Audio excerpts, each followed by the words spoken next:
ఇదైతే మనకి ఆర్మోర్డ్ vehicles Nigam limited అనమాట. Ordinance factory Medak Sangareddy district ఏదైతే ఉందో తెలంగాణకి సంబంధించి ఒక అడ్వర్టైజ్మెంట్ అయితే ఇష్యూ చేశారు. ప్లస్ మనకి టోటల్గా 20 వేకెన్సీస్ అయితే ఇక్కడ ఇవ్వడం జరుగుతుంది అనమాట. జూనియర్ టెక్నీషియన్ కాంట్రాక్ట్ బేసిస్ అనమాట. ఎగ్జామినర్ ఇంజనీరింగ్ ఒక 10 వేకెన్సీస్ అయితే ఉన్నాయి. ఇంకా జనరల్ ఫిట్టర్ ఒక 10 వేకెన్సీ, టోటల్గా 20 వేకెన్సీస్ అయితే ఉన్నాయి. దీనికి సంబంధించి మనకి ఎగ్జామినేషన్ అయితే ఏం లేదు, ఇక్కడ ట్రేడ్ టెస్ట్ అయితే కండక్ట్ చేస్తారు. ఇంకా డాక్యుమెంట్స్ వెరిఫికేషన్ అయితే ఉంటుంది అనమాట. అదైతే మనకి ఎద్దు మైలవరం సంగారెడ్డిలో అయితే మీకు ట్రేడ్ టెస్ట్ కండక్ట్ చేస్తారు. తర్వాత డాక్యుమెంట్స్ వెరిఫికేషన్ అయితే ఉంటుంది అనమాట. ఫ్రెండ్స్ ఇక్కడ మనకి ఎస్టీలో అయితే వేకెన్సీస్ లేవన్నమాట. మిగతా కేటగిరీస్లో వేకెన్సీస్ అయితే ఉన్నాయి. వాళ్ళైతే జనరల్ కేటగిరీలో అప్లై అయితే చేసుకోవచ్చు. ఫ్రెండ్స్ ఇంకా దీనికి సంబంధించి మనకి ఎడ్యుకేషనల్ క్వాలిఫికేషన్స్ వచ్చేసరికి ఎన్ఈఎస్సి అంటే నేషనల్ అప్రెంటిస్ సర్టిఫికేట్, లేదంటే national trade certificate, ITI fitter electronics, లేదంటే కనుక మీకు ఈ యొక్క ఫిట్టర్ జనరల్లో కానీ ఇంకా మెకానిక్ మెషిన్ టూల్ మెయింటెనెన్స్, లేదంటే టూల్ అండ్ డై మేకర్ వీటిలో కనుక మీరు ఎన్ఈఎస్సి లేదంటే ఎన్టీసీ కనుక మీరు ఎన్సీవీటీ చేసి ఉంటే దీనికి అప్లై అయితే చేసుకోవచ్చు అనమాట. దాంతోపాటు మీకు 2 years రిలవెంట్ ఎక్స్పీరియన్స్ అయితే ఉండాలన్నమాట. ఎవరైతే అప్రెంటిస్ చేస్తున్నారో వాళ్ళకి ఎక్కువ అవకాశాలు అయితే ఉండే అవకాశం అయితే ఉందన్నమాట. ఫ్రెండ్స్ ఇంకా ఏజ్ లిమిట్ వచ్చేసరికి మినిమం 18 years అనమాట, మ్యాక్సిమం 30 years అంటే 30 సంవత్సరాలు. ఇంకా OBC NCL non creamy layer వాళ్ళు వచ్చేసరికి 33 సంవత్సరాలు అనమాట. ఎస్సీ ఎస్టీ వాళ్ళు ఎవరైనా అప్లై చేస్తే 35 సంవత్సరాలు. పీడబ్ల్యూడీ క్యాండిడేట్స్కి వచ్చేసరికి 40 సంవత్సరాల దాకా అప్లై అయితే చేసుకోవచ్చు అనమాట. ఏపీ తెలంగాణ కాకుండా అక్రాస్ ఇండియా దీనికి ఎవరైనా అప్లై అయితే చేసుకోవచ్చు అనమాట. శాలరీ పర్టికులర్స్కి సంబంధించి మీకు నెలకి 21,000 రూపీస్ అయితే ఇవ్వడం జరుగుతుంది. దాంతోపాటు other medical and other allowances కోసం ఒక నెలకి 3,000 రూపీస్ అంటే 24,000 రూపీస్ శాలరీతో పాటు మీకు అదర్ అలవెన్సెస్ అయితే ఉంటాయి. ప్రావిడెంట్ ఫండ్, గ్రాట్యుటీ, ఇంకా కూడా free accommodation, free food, canteen ఉంటుంది అనమాట. సో అవన్నీ మీకు అప్లికబుల్ అయితే అవుతాయి అన్నమాట. ఇంకా సెలక్షన్ ప్రొసీజర్కి సంబంధించి మీకు ఎడ్యుకేషన్ క్వాలిఫికేషన్ ఇంకా కూడా అప్రెంటిస్ చేసిన ఎక్స్పీరియన్స్కి సంబంధించిన వాటిలో మీకు వెయిటేజ్ అయితే ఇస్తారనమాట. దానికి సంబంధించి ఒక ట్రేడ్ టెస్ట్ అయితే కండక్ట్ చేయడం జరుగుతుంది. ఫ్రెండ్స్ ఇంకా దీనికి సంబంధించి ఫీజు అయితే ఉన్నదన్నమాట. ఒక 300 రూపీస్ అయితే పే చేసుకోవాలి. ఎవరంటే జనరల్ క్యాండిడేట్స్ మాత్రమే. SC ST PWD candidates, ex service man, female candidates అంటే all female candidates, SC ST PWD ex service man వీళ్ళెవ్వరికి ఫీజు లేదనమాట. ఓన్లీ మేల్ క్యాండిడేట్స్ ఎవరైతే ఉన్నారో జనరల్, ఓబీసీ, ఈడబ్ల్యూఎస్ వాళ్ళు మాత్రం ఒక 300 రూపీస్ అయితే పే చేయాలి. ఈ వీడియో లాస్ట్లో అయితే మీకు ఆన్లైన్లో ఈ ఎస్బీఐ కలెక్టర్ ద్వారా ఎలాగ పే చేయాలనేది అయితే ఉన్నదన్నమాట. అది చూసి మీరు ఫీజు అయితే పే చేసుకోవచ్చు. ప్లస్ దీనికి సంబంధించి 21 days అయితే టైం అయితే ఇవ్వడం జరుగుతుంది అనమాట మనకి. సో మనకి 12th April 2025 ఇదైతే ఇష్యూ చేయటం అయితే జరిగింది. అంటే మనకి 3rd May 2025 వరకు అయితే టైం ఉందన్నమాట. ఈ లోపల అయితే వీళ్ళకి మన స్పీడ్ పోస్ట్ లేదంటే ఆర్డినరీ పోస్ట్లో అయితే ఈ యొక్క అప్లికేషన్ అయితే పంపించాలన్నమాట. The deputy general manager HR, ordnance factory Medak, Yeddumailaram district, Sangareddy, Telangana 502205 అనమాట. ఈ ఎన్వలప్ మీద అయితే మీరు క్లియర్గా అడ్వర్టైజ్మెంట్ నెంబర్, మీరు ఏ పోస్ట్కి అప్లై చేస్తున్నారు అనేది క్లియర్గా మెన్షన్ అయితే చేయాలి. ఫ్రెండ్స్ ఇదైతే ఎనెక్జర్ ఏ అనమాట. అప్లికేషన్ ఫామ్ ఒక మంచి పేపర్ మీద A4లో మీ ప్రింట్ అయితే తీసుకొని దీనిని ఫిల్ చేసుకొని మీరైతే పంపించాలన్నమాట. Application for engagement of personnel under fixed term contract base అంటే మీకు 1 year కాంట్రాక్ట్ అనమాట. తర్వాత 4 years వరకు అంటే టోటల్గా 5 years వరకు కూడాను ఈ జాబ్ ఉండే అవకాశాలు అయితే ఉన్నాయన్నమాట. ఇనిషియల్గా 1 year మాత్రమే ఉంటుంది, తర్వాత ఎక్స్టెండ్ చేస్తారనమాట మీ యొక్క జాబ్ పర్ఫార్మెన్స్ని బట్టి.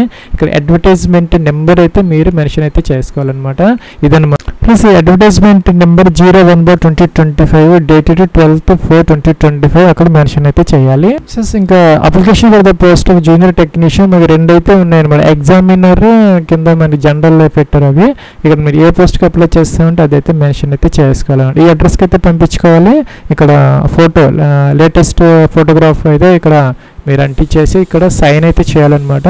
ఇలాగా కొంచెం ఏమో అప్లికేషన్, మిగతాదేమో ఈ ఫోటో మీద వచ్చేటట్టు పైన ఇక్కడ పక్కన ఒక చోట సెల్ఫ్ అటెస్టెడ్ అని చెప్పేసి మీరు చేత్తో రాయాలన్నమాట. అప్పుడు మనకి సెల్ఫ్ అటెస్టెడ్ అయితే అవుతుంది. మీరైతే సైన్ చేసుకోవాలన్నమాట.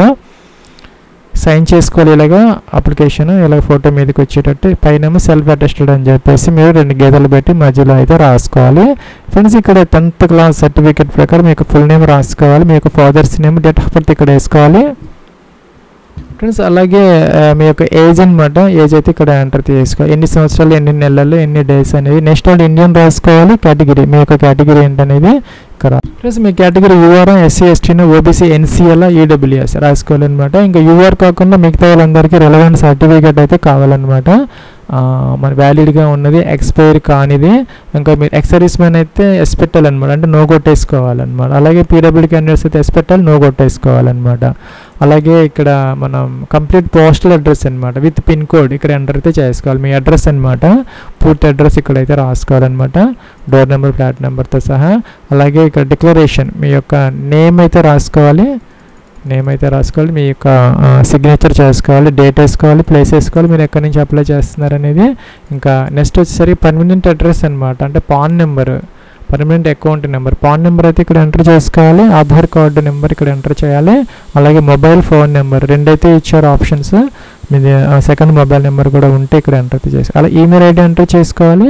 ఇంకా కూడా విజిబుల్ ఐడెంటిఫికేషన్ మార్క్స్ అంటే మోల్స్ అనమాట, పుట్టుమచ్చలు మీ యొక్క 10th మెమోస్లో ఉంటాయి, లేదంటే విజిబుల్గా ఉన్న ఏవైనా మీ బాడీలో రాసుకోవచ్చు అనమాట, వాళ్ళకైతే చూపించాలన్నమాట. అలాగే వెదర్ అప్లికెంట్ ఫీజు అనమాట, ఫీజు ఎవరికైతే ఉన్నదో మన male candidates, UR, OBC, EWS candidates, మిగతా వాళ్ళకైతే ఎస్సీ, ఎస్టీ, పీడబ్ల్యూడీ, ఫీమేల్ క్యాండిడేట్స్కి ఫీజు లేదు, ఉన్న వాళ్ళైతే ఫీజు పే చేయాలన్నమాట. ప్లస్ మీరు SBI state bank collect open చేస్తే ఇలాగైతే వస్తుంది అనమాట. ఇక్కడ మీరు ఏం చేయాలి అంటే పిఎస్యు తీసుకోవాలన్నమాట, పబ్లిక్ సెక్టర్ అండర్టేకింగ్ మీద క్లిక్ అయితే చేయాలి.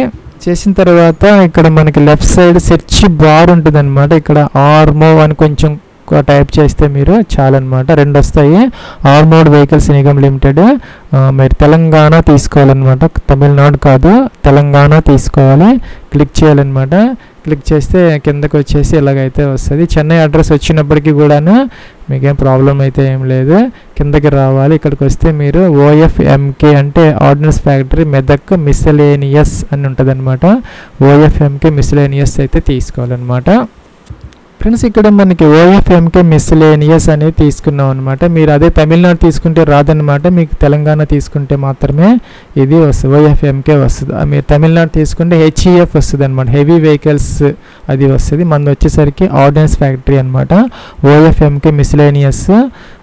దీనికి మాత్రమే మీరు అప్లై ఫీజు అయితే పే చేసుకోవాలి. మీ యొక్క నేమ్ అయితే ఎంటర్ చేసుకోవాలి, ఇంకా కూడా మొబైల్ నెంబర్ ఎంటర్ చేయాలి. అలాగే ఇక్కడ పర్సనల్ నెంబర్ అన్నారనమాట, పర్సనల్ నెంబర్. ఇంకా స్టార్ మార్క్ అయితే ఏం లేదు, డిజిగ్నేషన్, సెక్షన్, ఇక్కడైతే మొబైల్ నెంబర్ ఎంటర్ చేసుకోవాలి. ఇక్కడ మీ నేమ్ రాసుకోండి, ఇక్కడ మొబైల్ నెంబర్ వేసుకొని, ఇవన్నీ అవసరం లేదనమాట. మనకి అమౌంట్ 300 రూపీస్, అమౌంట్ 300 రూపీస్ అనమాట.